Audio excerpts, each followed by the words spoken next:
Hello, and welcome to another episode of Talk, Walk, and Dance Dementia.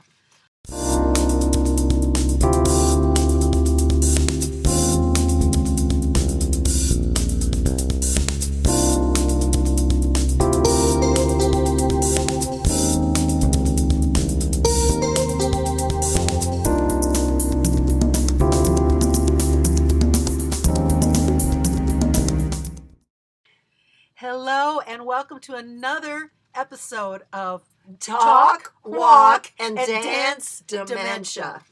And it's my sister Debbie. I'm Denise, and today we're going to talk about present time consciousness and how when a person has dementia, there really is only the present moment. Mm-hmm. And you need to think about that when you are talking with them, when you are sitting with them, and everything you say, and every little bit of communication has to do with right here, right now.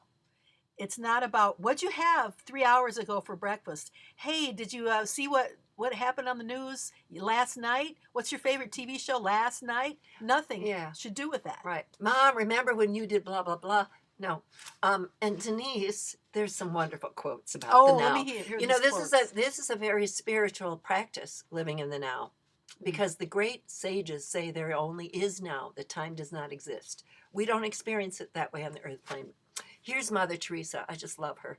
Yesterday is gone. Tomorrow has not yet come. We have only today. Let us begin. I love that about her. And then, of course, one of my favorite, Meher Baba. Live more and more in the present, which is ever beautiful and stretches away beyond the limits of the past and the future. And one more quote. I love quotes because I draw upon them for my inner strength just silently, but now I'm sharing them with you. And then this one's so cute. Let me see. Yesterday is history.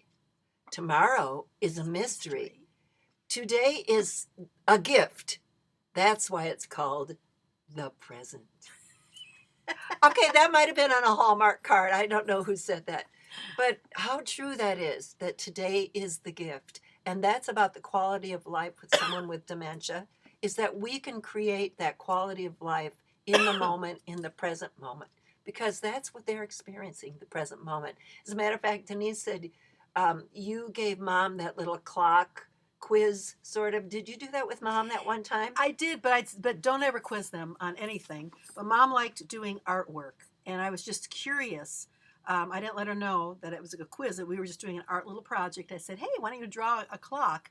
I just wanted to see how far along she was. I didn't let her know that. Oh, tell them about because the clock is a test that is done by neurologists, by psychologists for dementia. Yeah, so I wanted to see how far along she was because she was having a lot of trouble on all different levels remembering things, and that's why she was living with me. But it was just recently, right before that I was doing some homeschooling work with my son, and we were doing an algebra problem that both of us were having trouble with, my son and I. My mother walked over, she shuffled over, she sat down, and I thought she wanted to draw a picture because she loved to do art when we were doing homeschooling. And she said, well, what are you doing? I said, we're doing an algebra problem, And all of a sudden, she writes the algebra problem down. It was 7 different steps, one of those. She gets the answer, she walks away, and the answer was right. So she was constantly shocking us with different things, but she had trouble.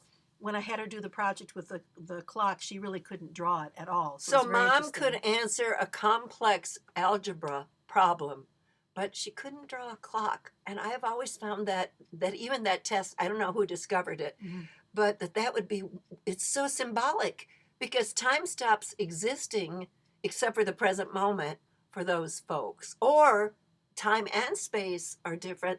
Like she might think that, her home, now she was in Georgia living with Denise, but she might think that her hometown was just an hour away, that she could get in a car and drive there. Because time and space is different. She just wants to go there. So anyway, we wanted to bring these points up about time and space in the present moment. And they have trouble with sequences. So, they may be getting ready to go somewhere, and you may put some clothes out. But if you put 3 different outfits for them, or if they look in their own closet, they're not going to even know how to get dressed because that's too much information for them. So one thing at a time is real important. So when it comes to sequences, that's a problem. So the sequence of preparing a meal, that's a problem. First, you get something out of the refrigerator, and then you want to heat something up, and then you're going to put it on the table and you're going to eat it. That's a problem. Mom would take something out of the freezer in the middle of the night when she'd wander around. She'd take out some raw chicken from our refrigerator. We'd be sleeping. It's not funny, but it's so she would take the raw chicken out, and then she would put that in the toaster oven and then go back to bed.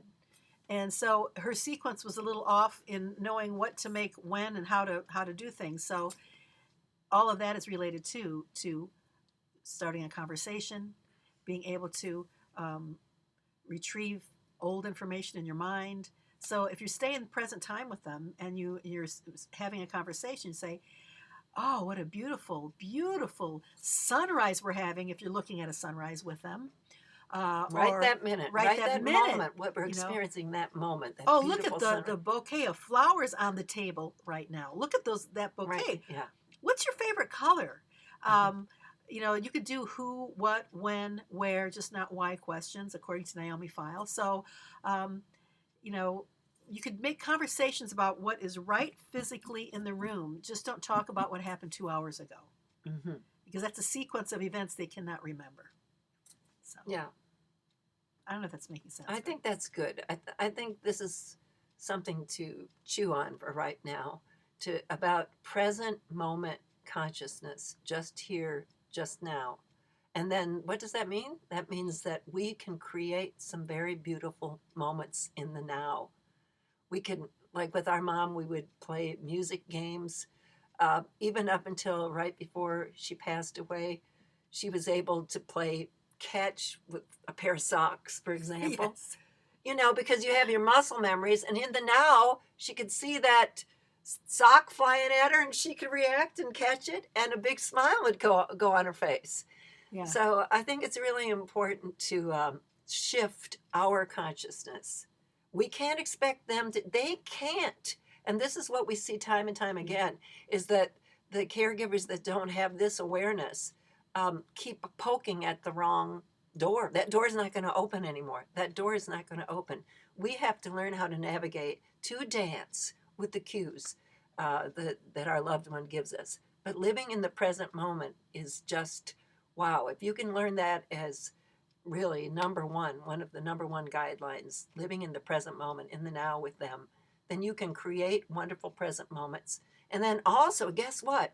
If there was a time in the present moment that something scary happened for them or upsetting, or if from her memory something came up, a tragic memory of some other time, then in the present moment you can shift and redirect that thought, because it's not going to linger there if you don't keep reinforcing it. And if you break their cycle of repeating it over and over, if you shift and redirect their consciousness into a new present moment of, oh my God, I love that Glenn Miller song, In the Mood. Let's play that one. And then all of a sudden that tragic thought has left, because it's not going to stay there. So if you, as the caregiver and friend, can start to think that way, then you can help create more wonderful moments and also relieve their stress. So it's really about staying in the moment with them. So when they have something coming up, you don't want to redirect too soon. So my mother, sometimes she would be afraid that someone was going to rob her for whatever reason. So sometimes if she would get nervous in our house, she would look and she'd say, where's that car coming from? What's happening with that car?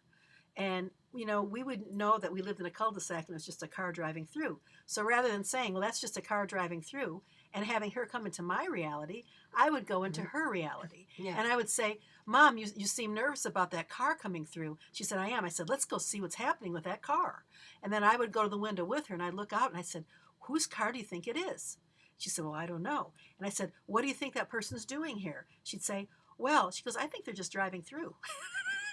Yes, and then she would answer her own question. She said, they're just driving through. I go, oh, okay. I said, do you want to go have a snack now? So after I would stay with her in the moment, and after I would acknowledge and validate what her fears were, I wouldn't say, oh, you're afraid because something happened a long time ago. You don't do that. Or you don't say, you don't shift them into your reality. Oh, that's just a car driving through. No, you stay with them. It's almost like following their lead until they're ready to let go of that fear or whatever they're feeling. She had some anxiety over a car coming in. She was ready to let go. She goes, oh, they're just driving through.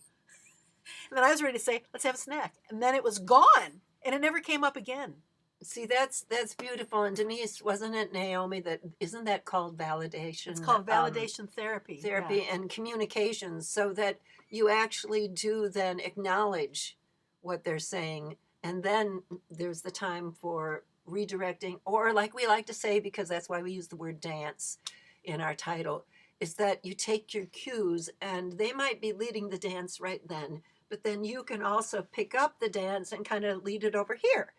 So, yeah, dancing. It's really important though to actually go with them in that, because I've observed people in memory care units, many of the caregivers, where they'll try to redirect too soon and they try to control too soon, and it actually causes more stress, agitation. It's like, oh, and these people are just agitated. Mm-hmm. Well, the caregiver's causing it. Sorry, the caregiver's causing it by not validating. I'm not making these people wrong. I'm just saying that, if they learned the technique that Naomi Feil taught from working in nursing homes. She was raised in a nursing home. Her parents were the directors of nursing homes in the 30s and 40s. She was raised there, observing people, and made it a beautiful place.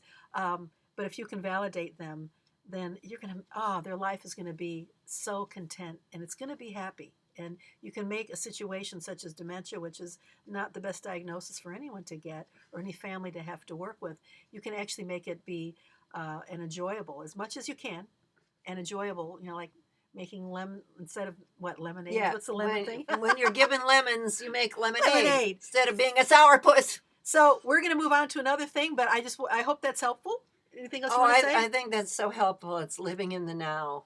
Living in the now.